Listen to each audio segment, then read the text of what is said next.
Welcome to the Gainin Fast on Memphis podcast with Aaron Shriver, brought to you by Arlo Revolution. Each week, Aaron connects melodies and memories with fans and artists from all genres of life. When all else in life is gone, only music will be left to leave the legacy of life's adventures. Please welcome your host for the Gainin Fast on Memphis podcast, Aaron Shriver. Back. I don't like having weeks off at all. No more weeks off. No. I get thrown off and then I just miss this so much. So if you guys are out there, please, before we start anything, do me a favor, hit share if you can and get it out there. Facebook is messing with everything right now. If you guys have not seen your platform on Facebook change over the last week, it has, and it's going to. So right now across my screen, I see this big old red bar. So let me know if audio, video, everything looks good. If you guys could share it for me, that'd be great. I would like to try to get over 50 shares tonight. But mainly I want to make sure people can reach us, because if they're limiting the way we're sharing now or what we're doing, we got to have fun with it. And we're going to have a good night. So if you guys could do that, great. If you could drop in the comments where you're from. What's up, Maura? Yeah, I'm telling you, weeks off is just crazy. Will, I have a message that I've saved for a couple of days that I got to send to you. I just want to wait till everything settled down. So what's up, dude? I'm going to message you in a couple days. But other than that, let's jump right on in, dude. Welcome to season 3, guys. We're following up a really good episode from a couple weeks ago, but welcome to season 3 of the Gaining Fast on Memphis podcast, a place where we connect melodies and memories with both fans, artists, and this season, some of the most interesting people in and around the music community. I'm your host, Aaron Shriver. Tonight, we're presented by our good friends over at Arlo Revolution. You saw the amazing video starting off. Cinematic wedding films, music videos, promos. You can find them at arlorevolution.com. And I got to add like late night video editing helper because my buddy Luke that runs Arlo is just amazing and definitely helps me out when I need them. So if you guys have never checked them out, please do go over there and check Arlo Revolution out. They do travel. They spend time in Nashville. Any artists out there looking for music videos, anything, check it out. Art on the Higher Wire by Joe L. Original and custom artwork inspired by your life moments, treasured photos and memories. You can find her everywhere on Facebook and amazing stuff. So, Atlanta Falcons, guys, come on. I'm trying to read the chat as I read this. But and last but not least, I did see him earlier, I think, in the chat. But Mr. Corey Oliphant, my buddy from the original church choir. We are happy to have Corey and the entire original church choir as a sponsor. They played a huge part back in season 1 for the launch of this. And I just booked one more original church choir member at the end of season 3. So wait till you see who we got coming up. But if you guys are looking for ways to support the show, I did share our Patreon in the chat. We are going to have an amazing after show tonight with our guests. But the heart of the show is our Patreon. Tiers start just at $1. Our current goal is at 100 Patreons. We're currently sitting about 70. So we're getting there, but we have 2 on-screen sponsorships available. So as you heard, I talked about Art on the Higher Wire and Corey and the OC. We have 2 left that you can check out over on our Patreon. We just hit 350,000 views. So, I mean, you'll get your logo out there and it's not bad. They have annual subscriptions now. If you sign up, you get a free month at the end there. But if you guys can't do a Patreon, if something you can't do, like, share, subscribe the show anywhere you could find it. Right here on Facebook, being really important. We are live every Tuesday at 7 o'clock if you're listening back on any of our streaming services. So definitely check us out on Apple Podcasts, 5 stars, all that good stuff. I could go on, but yeah, just check us out live. But we are here in season 3, as I mentioned earlier, and I cannot wait because we have so many cool things to talk about, and that's coming up in season 3. First off, our Patreon for this month, our contest is up.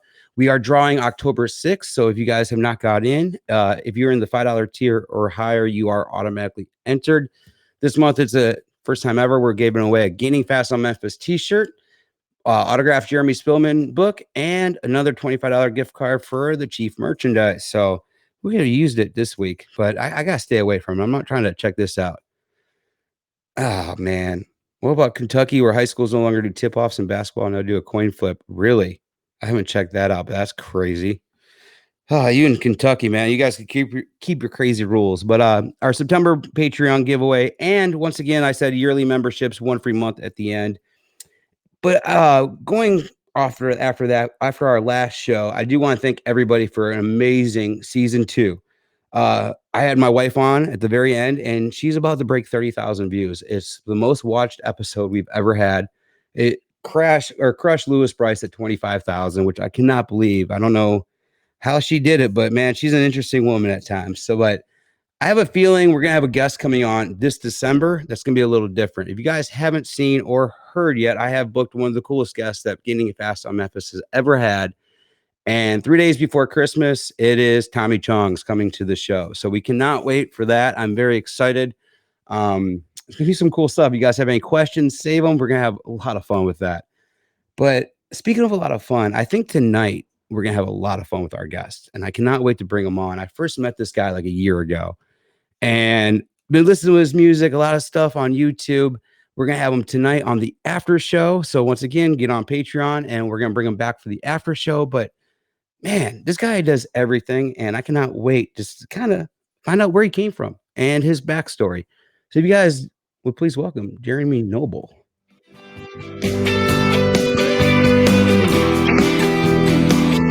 What's up, buddy? How you doing? Cheers. I'm doing good. I gotta grab my water here. Cheers back to you.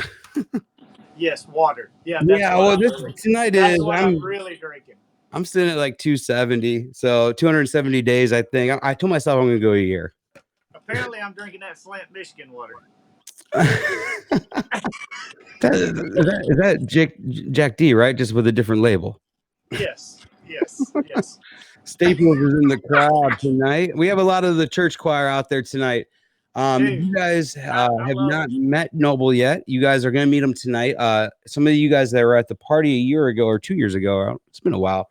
You guys probably heard him then. That's when I first got introduced to him. But, dude, I want to know. You come from Alabama. Really oh, what was that? Do you remember exactly where me and you first met? Yeah, you thought I was a drunk asshole in an alley.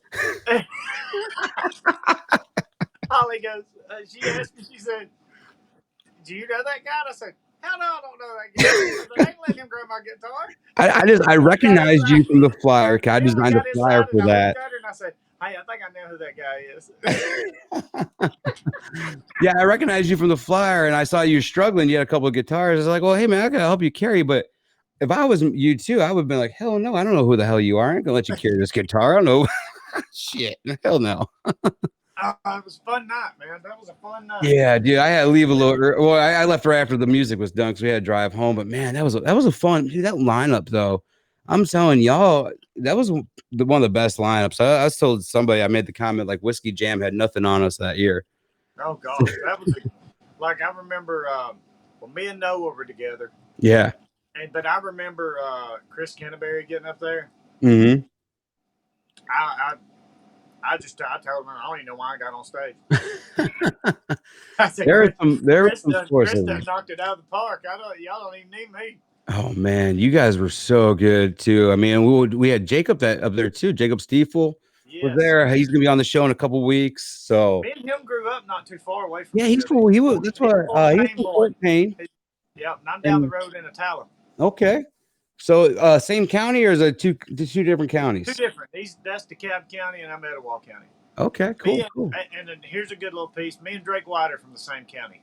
Ah, all right. I'm on the west side of 278. He's on the east side. You could tell it by the difference of the music style. You could tell the east and the west side of the music. But no, that's really cool, man. That's definitely. Have you guys ever came back and done like a hometown show? I'm doing a hometown show October 17th. Nice, man. Nice. They had canceled it at first because they do a thing called Heritage Day here in my hometown, and they had canceled it because of all this crap. And then they realized, hey, we're going to actually be able to do this.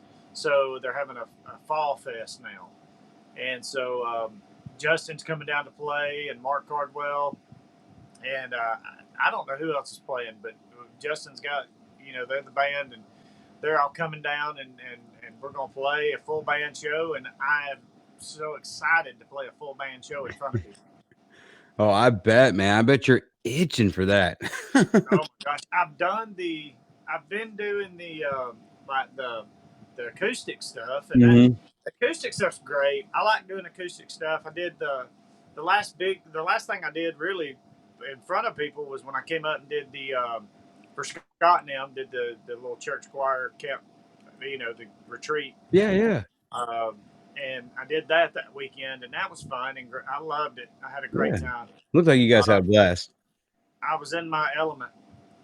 That's in the mountains and camping. Live music for sure, man. You put live music in your element. I'm just ready for live music. I think I'm going to Lynchburg Music Fest in a couple weeks, so I can't wait for that. But I want to talk about, growing up in Alabama, you are surrounded by amazing music. I'm sure this is you and your dad in this photo that I'm sharing right here.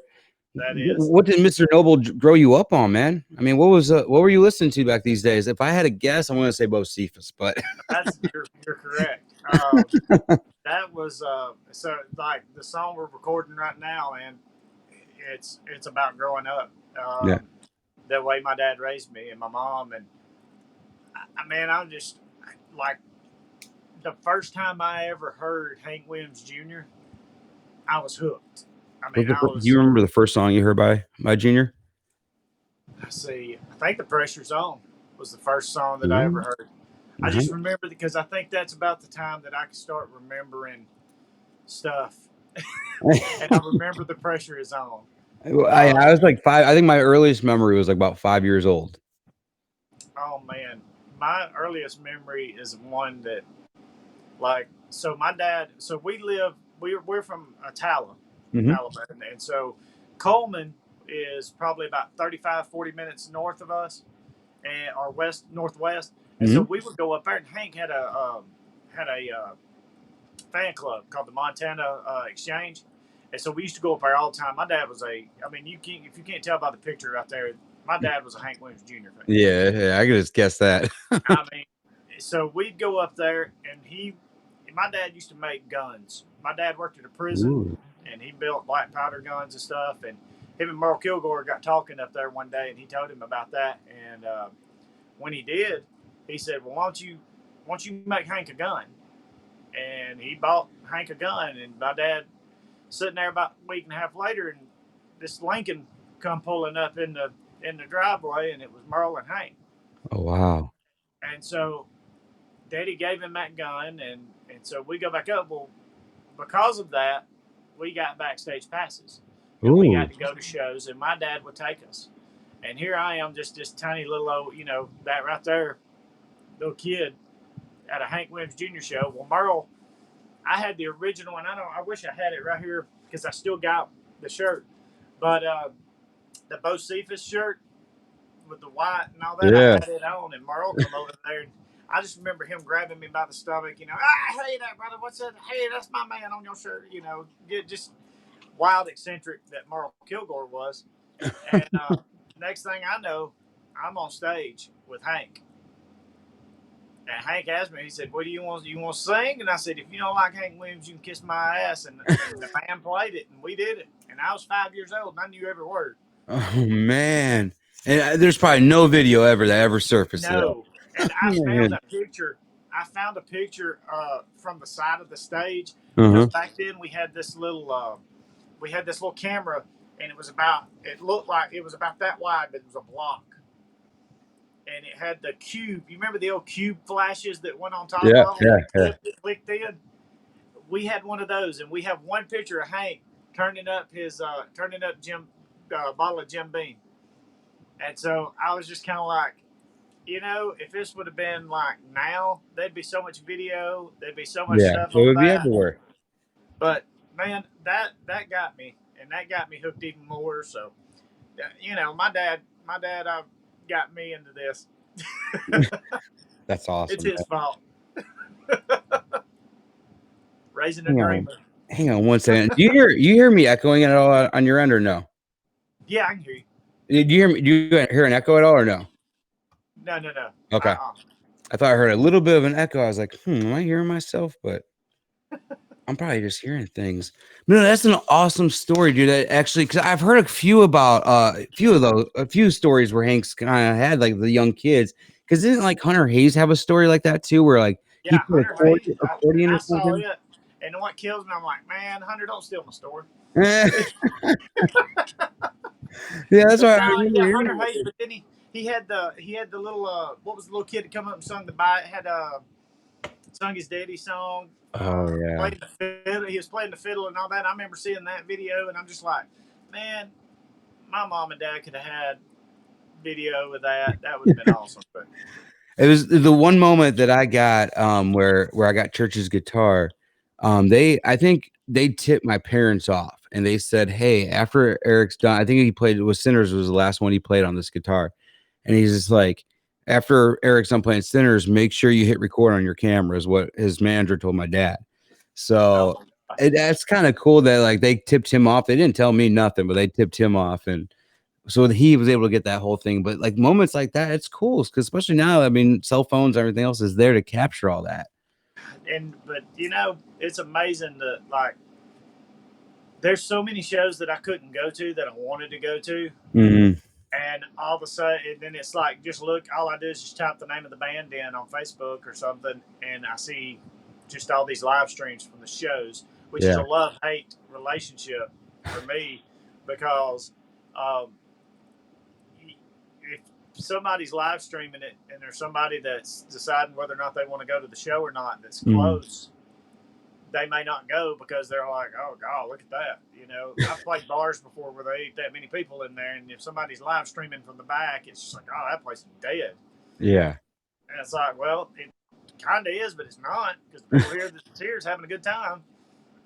Yeah, and if it looks dead, it means that you always be like, "Hey, show up next time." I mean, that's one thing. I mean, that it's crazy. Especially, I live really close to a place where they're trying to. I gotta look into it more, but they're trying to really change live music the way it's seen now, and it's like I don't like it at all, at one bit. The way they're trying to change live music, and especially this whole year with us not even having music almost, I know. and you guys have to find a new outlet for. I mean, great for my platform because I was able to have amazing artists like yourself and everybody else on this show. And because you guys aren't crazy out on tour right now, so you have a little bit more time. But man, it's just the venues and everything else around town that's just kind of just going down right now with all of this because they can't pack the house or you can't have shows.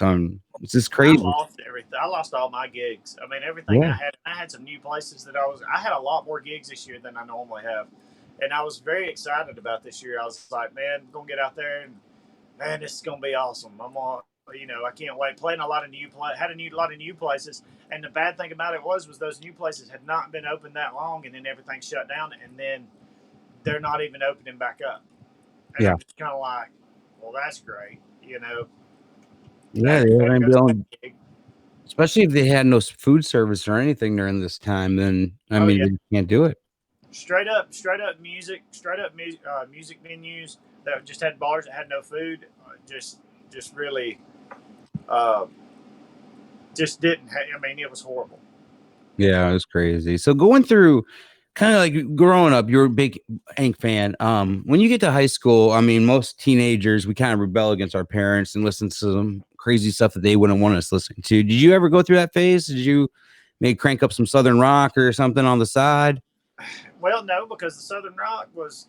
I didn't look at it as Hank and Waylon and all that was country, and then you had Southern rock. I Yeah. looked at it all as Southern rock. Yeah. I mean, I thought it was all the same thing.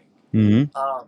My dad used to go to Piedmont Park in Atlanta and see the Allman Brothers play free shows, Oh man. and so that got brought in. That got brought in to the whole thing, and I started listening to the Allman Brothers, and Mm-hmm. so hence the Greg Allman picture there. I mean, I loved the Allman Brothers, and I loved Skinner, Yeah. and then I started seeing the relationship that Hank had. You know, I mean, I love all them Allman Brothers, Merle Haggard, and George Jones. You know, that's a combination in itself right there, and I loved all that kind of music. And Yeah. it was I mean, because Hank sang about that music, and my dad played that music when we were together in the truck. yeah. And I've talked about this a lot about my dad, but that's the one thing that I'm very thankful.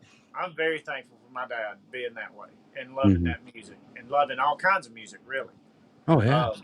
if it wasn't for that, then I would not have. I wouldn't be where I'm at. I mean, it has to be the influence. What was your mom listening to? My mom loved Vern Gosden and she loved George Jones and stuff. You know, she loved, like, Charlie Pride was her favorite. Oh, Charlie Pride nice. is All right. one of her favorites. Yeah. And she got to meet Charlie, and she was just as excited as I was, you know. But it was great to see that she got to meet him and stuff. And he was very nice to her. And I always heard that about Charlie, that he's a really good guy and everything. And so, I thought it was awesome. So, but Yeah, yeah, that's Charlie like, Pride was another one. I loved Charlie Pride. yeah, definitely. He is, man. He's breaking down a lot of boundaries that back then that even back then that, you know, were up. I mean, you didn't see much of men like him doing what he was doing. You still don't. I don't think. I mean, I think you see others trying, but I don't think it's you see it. I mean, he No, was but kind of I'll doing go ahead things. and tell you right now, Jimmy Allen's going to be that guy. Yeah, dude. I was gonna say Jimmy Allen. My wife is in love with Jimmy Allen. We listened to him on Bobby Bones has a podcast, and love him or hate the guy, he's a really good interviewer. And if you ever listen to the guy's podcast, he that was a lot of my influence too, is listen to Bobby Bones' podcast, the Bobbycast, to see and to hear his way he asks his questions and everything else. I was like, okay, he's taking a different approach to things. And he had Jimmy Allen on, and it was a really good interview. And we listened to that and we're like, okay, this guy's gonna be the it, because I loved his whole backstory and the way he approached things and went into things. So I really do think I could see him being more Charlie Pride-ish. Yeah, he's buddies with we got a mutual friend, Aaron Vance. Okay. And Aaron's done some stuff with him and everything. And Aaron Vance is another one, man. Aaron Vance is killing it. I love his songwriting. Me and him's got together and worked on some stuff, and me and him's got some plans to get together and do some stuff again. And this year's been up and down. I mean, because at one point we don't get the count this year on our birthdays, right? Not getting out of bed. I mean, there was weeks and almost months at a time that I didn't want to get out of bed, and I was just depressed. I had just depression and was dealing with that. But then so much other stuff's happened good out of it, and out of all this, and I'm just like, man, this is awesome. You know, this is what I want to do, and I can do all the other stuff to support and do what I need to do to support this. This is the worst habit I got. It's music. Well, it's almost like an addiction, and I could see a lot of artists, and that's why I mentioned early on in the year that we're gonna see a lot of good music starting in fall coming out, because everybody that's been writing, because all the ups and downs.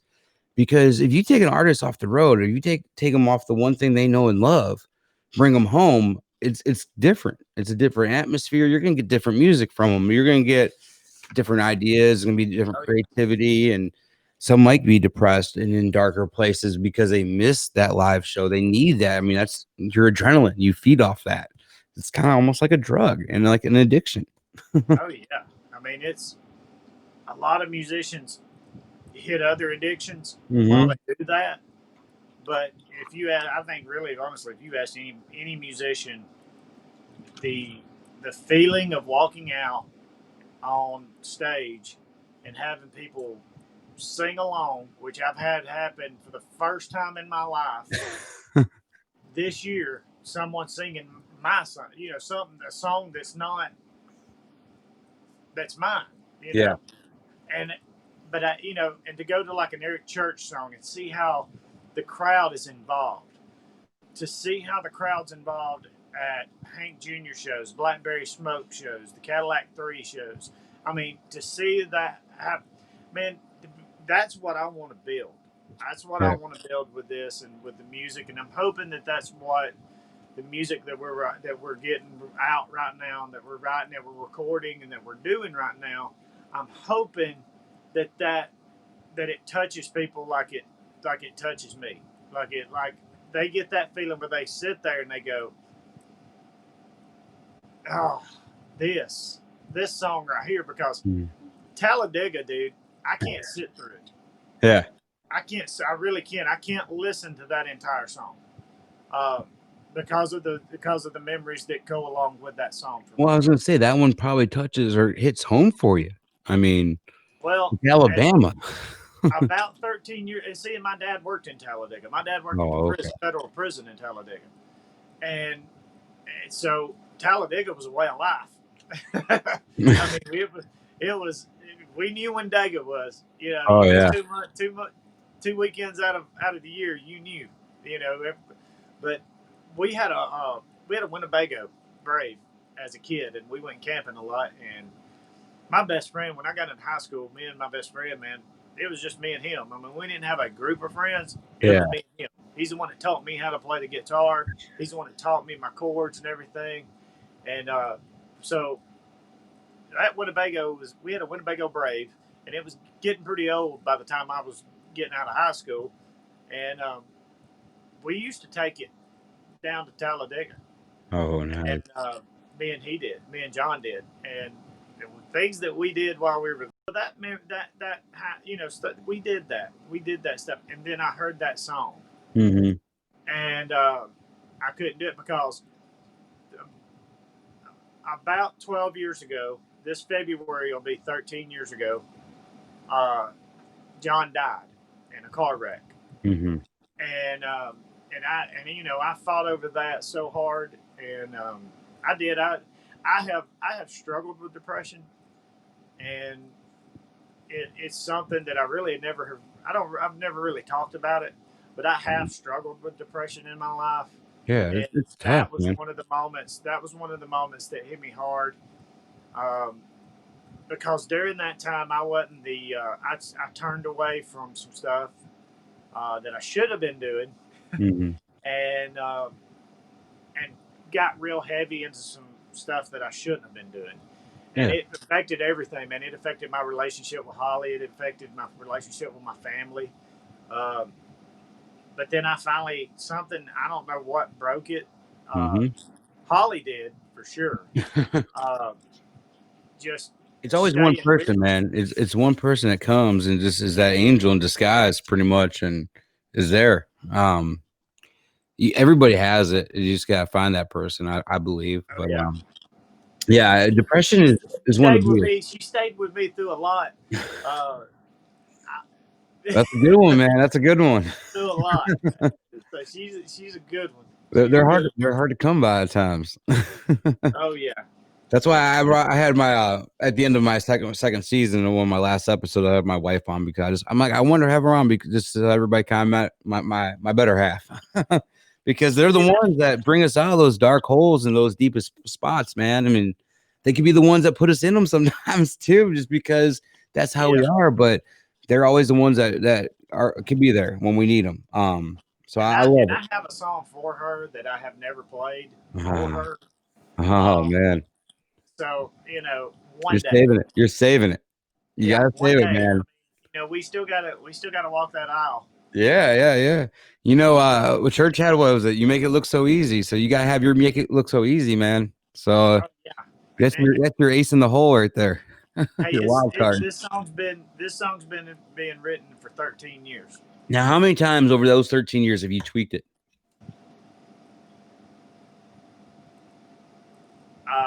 At least 2 or 3 times a year. Yeah, because different. That's so that you're writing a masterpiece almost, man. This is I kind of mean, it's kind of like my Dewey Cox your song. walk hard or whatever. It's my walk hard.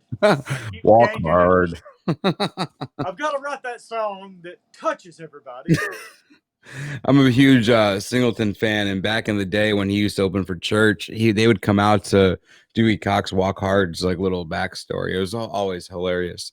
So you would just hear that Walk Hard song start playing, you're like, oh, here comes Singleton. That's my favorite. I think I like it better than Walk the Line. Yeah, right. So being and coming from Alabama, man, you were so, like I mentioned earlier, you were surrounded by such rich history, Muscle Shoals, and everything that's came out of there over the years. Was it intriguing for you to get into music? I mean, to start playing where you're like, well, shit. I mean, I'm around a lot of greats here, and I mean, was it kind of hard at first for you? Well, for me, yeah, because in the town that we live in and where I'm from, It's I consider this Bible Belt, man. Yeah. This is Bible Belt, and I grew up with the pounded into my brain that the second that beer bottle opened, you were going to hell. Yeah. And be damned if you're going to go sing in a bar to a bunch of drunks because that makes you know better, you know. So, but to be honest with you, dude, I didn't go to my first bar. I didn't walk into a bar until I was 24. That was When did you start playing guitar? Well, John taught me how to play guitar our junior year. He was teaching me some. My dad tried to teach me drums, but it skips a generation. Same here, man. My dad tried to teach me how to work on cars. I was like, I'm good. My son can play drums like nobody's business, and my dad can play, and it just gets me. I can't make four things do different things. You know what I'm saying? I can't make the right foot and the left foot do different things than the left and right hand. You know, so it's great, dude. It's great. But yeah, so he taught me how to play guitar, taught me chords, and I'll go admit, I'm still a horrible guitar player. That's why I bring guys like Josh Waters and Justin Johnson. Yeah. And, you know, and if Waters on stage, you don't even need a guitar. Just let that guy go to work. I mean, because I'm like, man, just let me play the chords and keep it together like it. Y'all go out there and amaze them. You know? Yeah. You know, Ronnie Van Zant, he didn't. You play the microphone, man. I mean, all he had was a microphone. That's all he needed.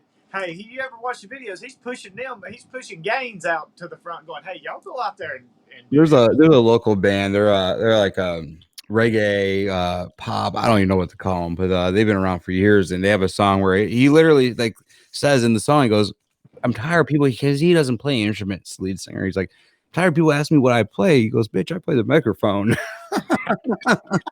And he goes, "That's my instrument." And honestly, that's an instrument, man. I mean, I would love to be able to go out there and sing, and that's an instrument to yourself, is your voice. And well, I started singing early, but when I got into middle school, that's when we really had organized stuff, and I joined the choir. Well, if you're on stage with Hank at 5, you kind of gotta. You already got a little bit of oomph in your step. Yes, and I wish that I would have been one of them kids that did stuff like, tried to do the competitions and the singing stuff, knew that stuff. I wish I would have done that when I was a kid. I wish when I graduated high school that I would have loaded up the old Chevy Cavalier and drove to Nashville. But I didn't. You're still in Alabama now, right? Yeah, I'm in Alabama now. You still thinking about moving up there, or? I used to. Not anymore. I mean, yeah, it's difficult, man. It's changed, and not saying that I don't like going to Nashville. Don't like being in Nashville, because I do. I love being up there because all my friends. I have a ton of friends there, and see so much great stuff happen in and out of musically. But I'm so close, I think, drivable, that I don't have to. I don't have to live there. Because to be honest with you, I want to live in a little A-frame with Holly in the middle of the woods and not have anybody around me. Dude, I'd be perfectly fine with that. Oh, for sure. Are you recording in Alabama right now? Or are you still recording out in Nashville when you record? No, I'm still recording in Nashville. We're recording with the Rock and Roll Basement. We're still up and going, so I still go there. The great thing is the way that works out is I have a place to sleep, and I'll wake up and walk out, take a shower, and walk right out of that bathroom, and there I am. Ready to record, ready to go. Yeah. So if you guys don't know, I'm gonna jump over this real quick. If you guys don't know, he did mention Rock and Roll Basement. If you guys have never heard of what the Rock and Roll Basement is, let's kind of break it down and start it. It started with a man named Josh Waters, correct? Justin Johnson and Josh Waters, yes. Okay. Go ahead, man. Talk about the Rock and Roll Basement for a minute. Justin's an Alabama boy. Justin's another. Me and Justin grew up not that far. Justin gave me my first okay, so the Hank thing happened as a kid. That happened, but then Justin was in a band called Wayne, and back in 2001, I loved Wayne. They were one of my favorite. They were my favorite bands, and so we get in there, and they had this song called Letterbox, and I was in love with it. I was like, I sang it all the time, and Rodney goes, I thought he said, hey, does anybody want to hear us play Letterbox? And I went, woohoo! I'm yelling, yeah. And he goes, really? Well, come on up here. And what he had said, because I wasn't listening, was, hey, does anybody want to come up here and sing Letterbox with us? So I go up there. Justin's up there playing with them, and they're all having a good time. And then they start the song, and Rodney's kind of standing there with me singing. And I just took that microphone, dude, and I was gone. They were like, well, yeah, just step on back. He's got it. And that's how me and Justin met. And that was in 2001. So that friendship started. And so then when he moved to Nashville, shortly after he moved to Nashville is when I started going more. Started going back because. So then we got together at a revival one night at Tin Roof, and after, he was like, "Why are you not ever here? Why do you don't? Let's do this. You're here now. You're part of this." And those guys have become some of my best friends. I mean, Josh and Sean in the picture here. Down here, I'm looking at it up here, and it's across that way. But I look down at the live stream, and it's under me. So down here, that's Sean Rivers, and that's Josh Waters on the end. And the guy right beside me there, that's Bob Mummert. He is the drummer for Daly and Vincent. He used to be Ricky Skaggs and Reba McEntire's drummer, Trace Atkins. He was Roy Orbison's last drummer. And he's playing on the new song. He played on the new song. He's probably going to be playing on the next bunch of new songs that's about to come out, because Bob is exceptional. I love him to death. Him and my dad are real good friends, and he came out and did it, and I was so happy. But this is what it's about. This you see us there together, happy, smiling, doing things for one another, and that's what Justin and Josh started. It's like, hey, we've got photographers that we're friends with that need portfolios. Well, we need bands that need photography. Well, how about y'all get together and you build this for this band, and this band builds your portfolio? Will you do videos? Will you shoot this video for this artist? Hey, will you write this song with this art? And it was just a community. It's a huge community. And through that, man, I have met so many good, made so many more new friends. Yeah. And opportunity wise of writing and finding people to produce and mix and play art. They're doing great things over there too. I mean, just such great music coming out of the rock and roll basement. I told him one night. Me and Justin had a long conversation. Me and Justin had a long conversation upstairs at the old rock and roll basement, and I told him, I said, dude, we're the next Music Mafia. Yeah, right. I said, so let's ride that Save a Horse, Ride a Cowboy. And if you guys are out there listening, either live now or on the streaming, if you guys do look up Rock and Roll Basement on online, you could get your song Demons for free, correct? And I know you're gonna play a little later, but totally for free over there, correct? Right. If you go to rnrbasement.com, you'll find the music tab, and on that compilation you got Evan Lee, Lewis Bryce, Sean Rivers, Ryan Nelson, myself, Cricket Davis, Jay Edwards. It's so full. I mean, it is so full of amazing, artists. So, but it's not the only one. Got a Valentine's compilation. I remember that one coming out. Waters has already informed me we're going to work on some more songs. Every 2 years we work on that Monsters compilation and add stuff. So we're about to put some stuff in there. That's awesome, man. That's so cool. So we got just a few more minutes until we got to move on to our next segment. It goes so fast. I mean, I need to extend these episodes again, man. Jeez, I didn't know. I looked up. I'm like, where? You've been live for 40-some minutes already. But you got to tell me real quick. You are a huge Eric Church fan, and you got to meet the guy a couple of times. How has he been an influence to you? To me, Eric's one of the guys. he's not a part of the machine to me. The way he's treated me when I've met him is better than I've been treated by people who said they were my friends. You know what I mean? It's just that type of a thing, and I love his energy. I mean, just you can't watch his show and not fall in love with what he does. Yeah. And just to see Hank Jr. give him a stamp of approval, because you don't sing with Hank Williams Jr. unless you're asked to sing with Hank Williams. He has the Hank Jr. necklace that Hank gave him. Yeah. So, and that's what a lot of people don't know. That's how Eric started with his. So when Eric was on tour with Hank has like the wing logo or the eagle, and he gives anybody that tours with him, he gives them like a diamond plated necklace or whatever. And so Eric was wearing the Hank one for the longest time, and then you saw him all of a sudden start wearing the Chief one with all the diamonds on it, and he bought that for all of his band. So I was like, so now he has his own Hank medallion. See, and the thing is like, to be around him, he don't treat you like, hey, okay, there's I'm Eric effing Church. There's Eric effing Church out there, that people in the shirts and all that. He don't approach you like, hey, I'm Eric effing Church. No. You know what I mean? Hey, I'm Eric. I mean, he'd say I'm Ken if he had to, but I mean, if you knew what he was talking about. But yeah, it's the same thing.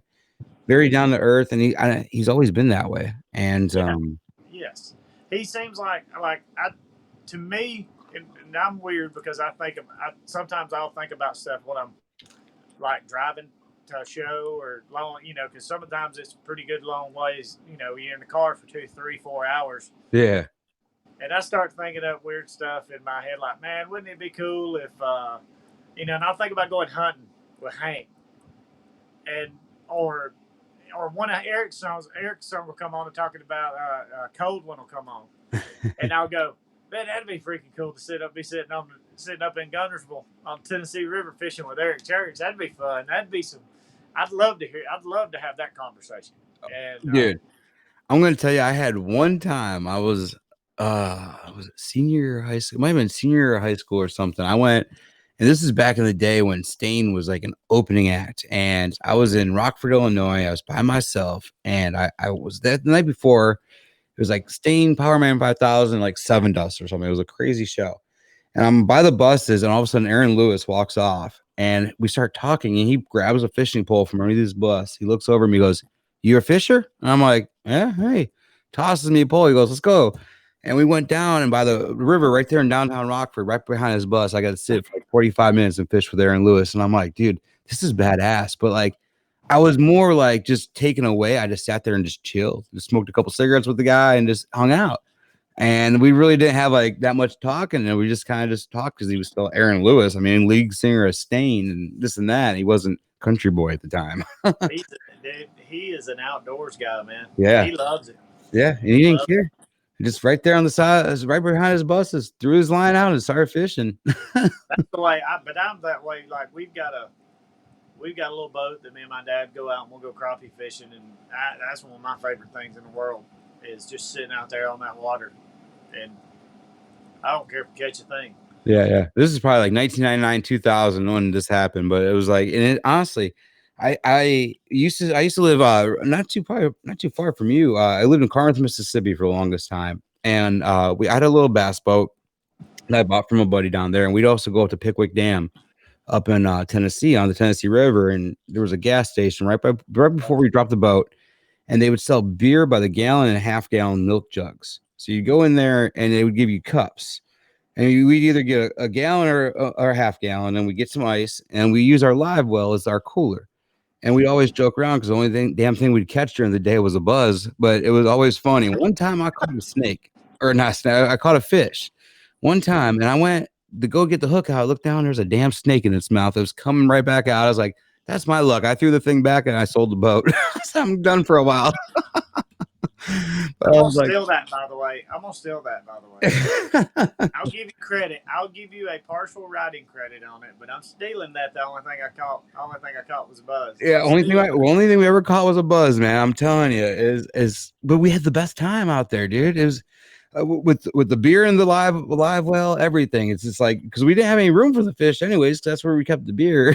But we would just go out there. And this one time, man, I had 2 joints on me. I remember I was so excited to get out in the middle of the river.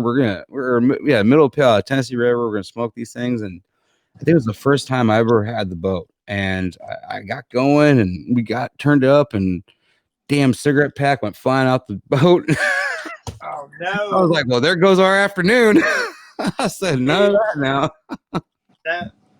That sounds like my luck right there. That sounds like everything that That was I probably the same day I caught the fish or the snake. everything that would ever happen. I mean, we went fishing one time. I say we. Let me take that back. My dad and my uncle went fishing, and my uncle caught this fish, and they were in Gunnersville, Tennessee River, and one of those cranes come and stabbed, harpooned the fish, and so they're having to try to fight the bird to get the damn fish. So my dad said it was the most inhumane thing that I've ever done in my life. But I'm just swatting this damn bird with my fishing rod, and they got video of it. So it's the funniest thing I've ever seen in my life. That is hilarious, man. So real quick, I mean, we're already over my scheduled time, but we'll make it up on the back end somewhere. The Josie Awards, you won for Southern Rock Vocalist of the Year. Tell us about the awards. What are they, and how the hell did you pull this off, man?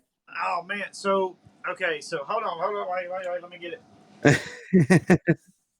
It's right here beside me, and damn it, if you gonna give it to me, I'm gonna show the damn thing. Hell yeah. There it is. There's the Southern Rock Vocalist of the Year. Is that the actual envelope that has your name inside of it? They got my name inside of it. Nice, dude. Here, let me put my. Yeah. This up so you can see it. There you go. All right. That is cool. That so I did that last year. I went the Josie Awards is Josie hosts a radio show it's on Pandora, Spotify, the internet radio show. He plays a lot of independent artists, gives a lot of independent artists a place to get their music out. And so I sent her some stuff, and she played it, and she's called me up, said, hey, let's do an interview. We talked and everything. Well, I showed up to the award show last year and took pictures at the 5th annual one. And I was just taking pictures, And so she told me, she said, you'll be here next year. She said, I got a feeling you'll be here next year. So then back in June, I get an email, and it's telling me that I got nominated for Southern Rock Vocalist of the Year. And so I was so pumped. I was like, man, this is awesome. And I went into it not thinking, because I went and looked, I checked out everybody else that was nominated. I did my due diligence of checking everybody out. And I just remember telling Holly, I was like, this is just going to be a vacation to Gatlinburg for a weekend. I don't expect to win. I really don't expect to win this. And when they called out my name, I've got video. A buddy of mine that was there, Clayton Q, he sent me the video. He videoed it. When they called out my name, you can hear me over everybody applauding, yelling that because I won. And I was just like, it was so great, man. It was awesome. You prep a speech just in case you won? No. So you had nothing. You just went up there, kind of. I knew who I needed to thank. Yeah. I was just gonna go from there. Yeah, especially when now this is like your 4th or 5th. Then you might need a list by then because you're running out of people to thank. But still, the first one, dude, you know who you gotta thank. Oh yeah. Because those are the people you'll never forget. First words out of Holly when I sat back down, because when I got up, I grabbed Holly and I just laid one on her, man. I was like, oh my God, I cannot believe this. And she was so excited, and she was like, I could see it, and it got me excited. And then I got up there, and when it was time for me to give my speech, I looked down. I knew she was who I was thanking first. Yeah. And I looked down, and that was the worst thing I could have done was look down at her. Because then I lost it. I was choked up because I always sit here and watch these award shows, and when they start crying and getting choked up, I'm like, oh, come on. You're a Dude, performer. This yeah. is, you're used to this. And then I got up there and I was like, nope, Dude, not gonna do it's so funny because it's the it. same way for me. Like it's funny, like being a fan, because we're all fans of something at some time. But the night I got that guitar from church, and you always see like fans getting called up on stage and they get emotional. And you're like, how did I sound? You're like, dude, really? You're in front of like 20,000 people. You're gonna act like this, dude? The same way. The minute I saw him start unstrapping that guitar, I was like, oh shit. And like you even see in the video, I bent down and just like I started tearing up because I was like, is this real life? Am I getting a damn hummingbird right now? And like I was like, I couldn't believe it, but just it takes you off, dude. And I could totally see that. And just because it's real life and it's just happening, because you always dream of those moments and never you look at it, you're like, oh shit, okay, I'm in this moment now. See, I've got a shirt, I've got a T-shirt that I can't wear no more, and it's a Hank Jr. shirt, and it says on the back, 5-time Entertainer of the Year, Hank Williams Jr. And I've got it. I had a cousin, and she put it on the back of the denim jacket, and I wear it all the time. But I didn't have it on then. Afterwards, I was like, man, I should have had that shirt on. I should have had that jacket on, and I should have showed that, because that was that moment. But, hindsight. But when I win that award 5 years in a row, then I'll wear that jacket. Hell yeah. That is awesome. So when you met Hank here, did you tell him that you were that 5-year-old? Yes. So we went to South Haven, Mississippi, and we're going in, and my dad also builds cigar box guitars. Mm-hmm. And he made Hank one. He's got Ricky Skaggs has got one. Shooter Jennings has got one. Nice. Yeah, I saw the picture of Shooter holding one up, and I was gonna grab it and ask you about it. I just totally didn't get Derek Trucks has got one. Ooh. Man, there's a lot of people. Paul McCartney's got one. Oh wow. That one blew us away. We didn't even know Paul McCartney had one. And then we saw him playing it. And my dad went back and found the photo of that guitar, because he'd take pictures of him before he set them. And he goes, that's that guitar. There it is. And I looked at it. I was like, oh, my God. I'm like, shit, that's it. Wonder how you got that. That's awesome. So South Haven, we go in and so I've become real good friends with, which I was already friends. Jimmy Davis is Hank Williams Jr.'s stage manager. Okay. And Jimmy Davis taught me how to run lights and sound in college. Nice.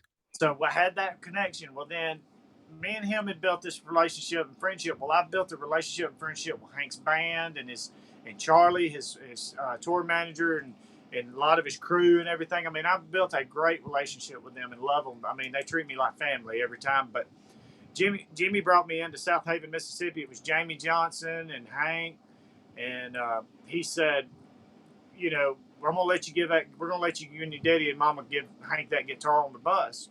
I said, all right. So we get there, we're in catering, and we're sitting there eating and everything, and all of a sudden Jimmy comes up and he goes, hey, I hate to tell you, he said, I got some bad news. And I was like, we ain't gonna get to give Hank his guitar. And he goes, no. He said, y'all gonna get to give it to him, but y'all got bumped off the bus. And I said, bumped off the bus? He said, yeah. Justin Timberlake bumped y'all off the bus. He's on there now. And I was like, oh, okay. That's fine. But I was gonna say, if he was in South Haven, it was probably Snowden Grove or wherever that amphitheater was. It was so great. But so I let my dad give him the guitar, and he got up there. I let them do their thing, and then I went up. And when I got up there, I told him, I said, Hank, I said, you may not remember this. I said, but I was 5 years old, and my dad right there took me to see you play at Von Braun Civic Center. And I said, he's the one that made you the black powder gun back then. He said, I remember. He said, I still got that gun. He actually he's like, I still got that gun. He said, it's in the safe. I was like, well, that's cool, Yeah, that's awesome.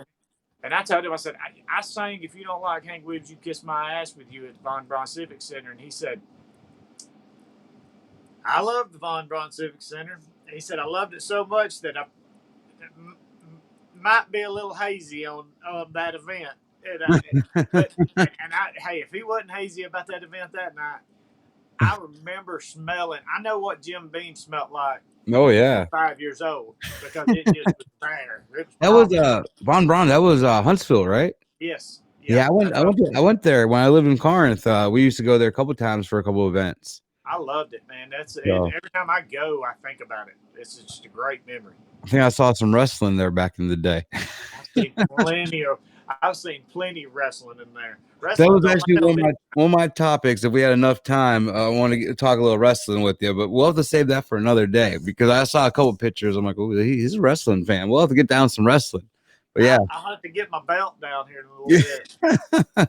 Yeah, it was a couple. I think we went to. I think I went to a Raw at Von Braun when I was living down there. Cause I still remember going over there and checking all that out. That was cool. So, all right, man. Well, we're gonna move on, and I got a little segment we're gonna do real quick. It's a game I do every week. It's normally supposed to take 60 seconds. It never does. But I'm gonna ask you 9 quick questions, and it's kind of supposed to be like rapid fire. So we'll see what happens. Oh, that's the wrong button, huh? So I'm already saying the wrong crap. All right, man. Your dream Crossroads episode, you and who else? Oh God, my dream Crossroads. Me and it's got to be a different genre, right? Yep, a different genre. Holy crap, dude! Little Richard. Nice. I was thinking Tom Petty. I knew you were a fan, but Little Richard's badass, dude. No, dude. There's no way I'd be able to do a Crossroads with Tom Petty. I'd have been like, Your first cassette tape you ever owned? Hank Williams Jr., Pressure's On. All right. What would your WWE name be if you were a wrestler? Oh, God. My WWE wrestling name would be, I'd go by my name. Oh, yeah. That's good, man. Oh, man, that's awesome. Your biggest pet peeve? Oh. We're already up in 60 seconds. We got through 3. That's how this works for weeks. Biggest pet peeves, left lane drivers. Hell yeah, dude. I like that. I like that one because no one ever listens. What was your first job? I worked for the city of Attalla digging ditches. Ooh, okay. Your favorite car you ever owned? Favorite car or truck? The shaggin' wagon, the old Chevy Cavalier. Ooh, mine was a Toyota Tercel, man. So I know how those Cavaliers were. Your favorite Halloween costume you've ever worn? Sting. Dude, hell yeah. I was always the Crow. That's awesome. All right. One song you wish you wrote. Oh, God. I Got Rights. Oh, okay. And then one item still on your bucket list. Oh, God. The ramen. All right. Hell yeah, man. Playing the ramen. I want to play it, but I want to play the Opry at the ramen. Yeah, definitely, dude. Someone says you look like Weird Al in Amish Paradise. Really, Johnson? Chris, man. Hey, look, let me tell you, man. I met Chris at the church Hank Jr. Rock the South here in Coleman. Yeah. And then the next damn week, I'm playing in Nashville CMA week at Chrissy D's party. Yeah, there he is. Who comes barreling in? But Big Chris Johnson. I just turned and I looked at him. I was like, you got to be kidding me. Me and him struck it off that night, man. I love Chris. You must be on an Amish kick. We have a friend, Jeff Brown. He calls Jeff Attalla now. So we got Jeff Attalla Brown. All right, buddy. So we got a couple. I mean, we're already a little over time, but we still got a couple songs to have you close this out with. The first one we're gonna do is just Demons. Go ahead and set us up. When you were writing this song, what was it? I mean, what were you going through? I didn't write this song. All right. Well, then let's go. Let's set this up. So how did it come about? So my first job in music was the tour manager. Well, I had worked for a cover band before I worked with these guys, but my first job was with the Cadillac 3, but they were Bang Bang Bang. Okay. So we go out on the road and everything, and I'd stay at Jaren's house, and I'd listen to all the demos and stuff and listen to all that. Well, they had this song called Demons. And I fell in love with it. And I told Jaren, I was like, man, this is such a great song. Y'all need to, man, why is this not on? When they released their American Bang album, I was like, why was Demons not on there? Yeah. But it didn't fit. It didn't fit American Bang at all. It fits the Cadillac 3, but it didn't fit them. And so a few years ago when we was doing this Monsters compilation, I was like, man, this song needs to be on there. I was like, this is a good song. So I texted Jared and I was like, man, can I cut Demons? And he sent me a text back and he said, "Hell yeah, man, cut it." He said, "Do it." And so me and Josh Waters and Justin sat down, and I didn't let them hear the song at all. I had that because I had it. I wanted to make it different. I wanted to make it something different than what it originally, Yeah. was. Put my own spin on it, and the only way for us to do that was for them to not hear it. I respect that, man, because So I I let them definitely listen to it. respect that. Waters, it blew Waters. I was like, that song right there is incredible. Hell yeah, man. He's like, that's me. And I was like, I just turned and looked at him. I was like, dude, then me and you going to be best friends because that's me. Oh, yeah. I like that. I mean, because especially when you didn't write the song, you still put your own twist on it. I have a thing where I'm a huge Jonathan Singleton fan. I love what he writes, but I could tell when I hear a song on the radio, I could tell it's Singleton, especially when it's Tyler Farr singing it, because I'm like, well, shit, is this Jonathan or who's this singing? But I could definitely see that, because when you take a song that you didn't write, but you still make it your own and create it, it's awesome, man. It works. But you still gotta have some of the original song in there, though. Oh yeah, yeah. Because if you change it completely, you take away that aura to that song had to begin with. It's gone. You don't have that there. And I wanted to stay true to Jaron, what Jaron wrote, because I'm gonna tell you that song was written. That song had to be written like 2005, 6. Oh, wow, yeah. Like that, maybe. And so for it to stand, their version stand today, and they could release it on their next album, and people would be like, "Holy crap!" That's a great song. Well, let's hear it, man. I'm excited. All right, man. I'll give you the floor. All right, I'm ready. You ready? I'm ready. I'm going bye-bye for a minute. All right.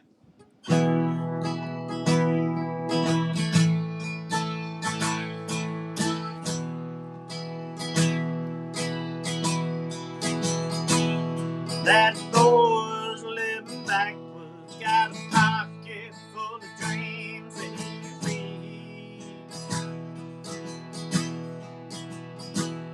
That boy's living backwards, got a hole in that pocket, yes indeed.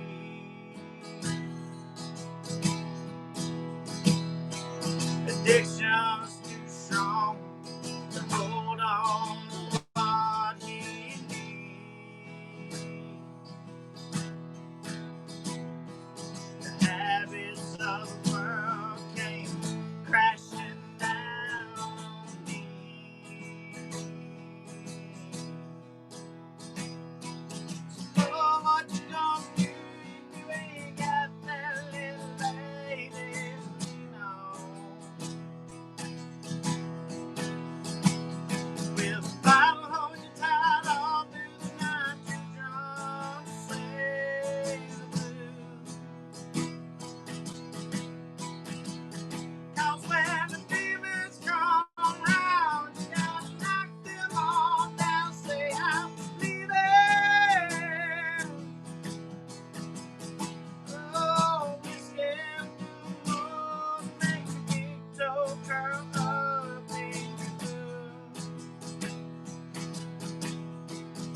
and do.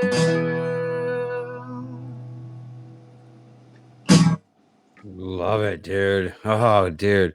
I love the soul, like this, the southern, like this, the 38 special Marshall Tucker, just this the voice that you have, dude. Like I just hear that southern rock in your voice. I love it. I call it fourth pew back in the Southern Baptist Church, Yeah, hidden over in the corner at the bar. man. Like I just when I hear you, I hear Alabama, dude. Like that's Alabama to me, and just what's coming out of there, just all the music that we don't have anymore. And I think Southern rock, just the genre is just, it's slowly fading, which sucks. I mean, music's changing and changes every couple of years. So hopefully there'll be another shift in the music and Southern rock will squeeze back in there. Well, it's trying Yeah. to peek through right now, because what's considered country is not country. No, I mean, And country is such a wide genre what's right now. considered Americana is country. Yeah. And what's considered alt country is Southern rock. Yeah. Mm-hmm. I mean, I don't know that. Who do you say is leading the Southern rock game right now, other than like Blackberry Smoke? Blackberry Smoke, the Stillwoods, Whiskey Myers. Whiskey Myers. Yeah. I mean, those guys are just completely just tearing it up. I mean, yeah. I mean, I know what you do, and what Stiefel does. I mean, it's different. I mean, it's a different vibe to you guys from Alabama, man. I've always loved good Alabama boys. A quick story before we go into your last song that I'll share. My 30th birthday, and Stiefel was playing, and the cops showed up, and it was like 10:30, and it was right before. It was right before it ended. It was my birthday, and the cops were like, "He got one more song." And so Jacob looks at me and goes, well, what song do you want to hear? I was like, well, it has to be Freebird, dude. And when you tell an Alabama boy to play Freebird, boy, they play Freebird. And I mean, I got a tattoo. So I mean, I got a tattoo up here that says Freebird. So that was the song I wanted to hear. And with the cops in there saying one more song, I was like, hell yeah, we're going to give him a song. that's kind of like. Well, halfway through, like his drummer got up to leave. He's like, I ain't getting arrested. And Jacob's like, you get your ass back behind that drum kit and you finish the damn song. I'm like, you don't walk out on Skinner with an Alabama boy. No, you do not. No, you do not. We were in Tootsie's one night, and one of the guys from one of the big wigs from Budweiser came in. Yeah. And John Stone was playing, and he got on stage and he said, all right, here's what it is. Budweiser and Bud Light on the house, this song only. And so I'm standing at the front of the stage, and John looked down. He said, well, what should I do? And I said, you going to do the damn live 9-minute version of Freebird, son. And he got up there, and they did. And dude, I'm going to go ahead and tell you, I ended up with like 9 free Bud Lights. And I don't even drink Bud Light. That was the same thing. Like when Jacob looked at me, he's like, dude, you know that song's like 9 minutes. It was like, fuck it. The cops are already here. I was just like, they said one more song, so play one more song. Have you had a birthday where the cops weren't called yet? I don't think so. Yeah, last year I did pretty good. I stayed pretty good this past year. So I think we just went up to Michigan. Oh, yeah, we think we're good on the cops this year. Well, your last one, man, what was it? Walker Home. Tell me about this one. Is this one that you did right? This one is so of course, again, here's another one I didn't write. I'm saving that for the after. Yeah, we got some good ones for the after one. If they want to hear my shit, they're gonna have to get into the after. Yeah, they're going to get on the after party. After party, where's that? It's called a tease in the radio business. But okay, so Walker Home was written by Justin Johnson and Sean Rivers, and man, I cannot think about anything else but walking Holly to her front door. Yeah. The first time we've ever went out, which sucked because we were in her car because I had wrecked my truck, and so I totaled my truck, and then we went out on a date, and she had to come pick me up. Oh shit! So she walked you to the door? And so, but we went to her house, so because before the first date, her father and her mother wanted to meet me, and I just remember walking her to that door And when I heard this song, I thought about that. I was like, that is great. The second I heard Justin singing, I looked at him. I said, "I'll just go ahead and tell you right now, damn it, I'm singing. I'm cutting that song." He said, "All right." I was like, "There's a version of it on YouTube at Sidetracks Music Hall in Huntsville, and me and Justin are singing together on it. You can't tell me there's not a better guy than Justin Johnson. Yeah. I mean, my God, man, I gotta check that out for sure. One guy saw the video, called me, and said, "Y'all could be the better Brothers Osborne." Yeah. And I like them. I like Brothers Osborne. Yeah, they're good, man. That's a good group. So, well, hey, man, take it away. Let's hear it. I want to hear this tune. I cannot wait. All right, man. Y'all get your tissues out. All right. I'm going by.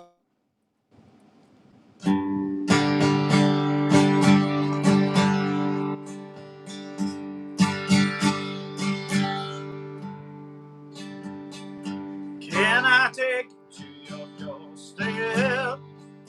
Girl, can I walk you home? You know it's getting dark. I shouldn't walk alone.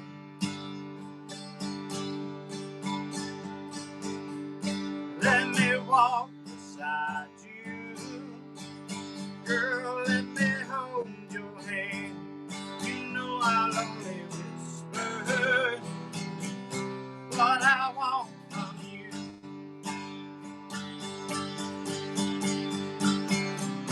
Find a place so we can make out. And you're telling me you gotta get home. 'Cause your daddy, he's waiting on that front porch. And your mama's cooking supper on the stove. Just a block from your house now. I can see the lights still on. Let's cut through this backyard. Grass looks overgrown.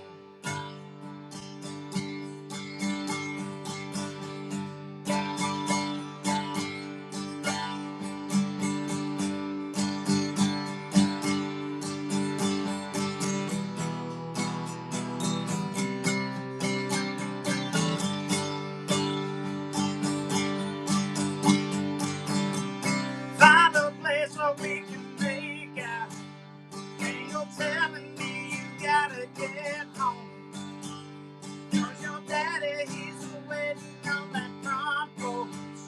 And your mama's cooking supper on that stove. Can I take you to your doorstep? Girl, can I walk you home? You know it's getting dark. I shouldn't walk alone.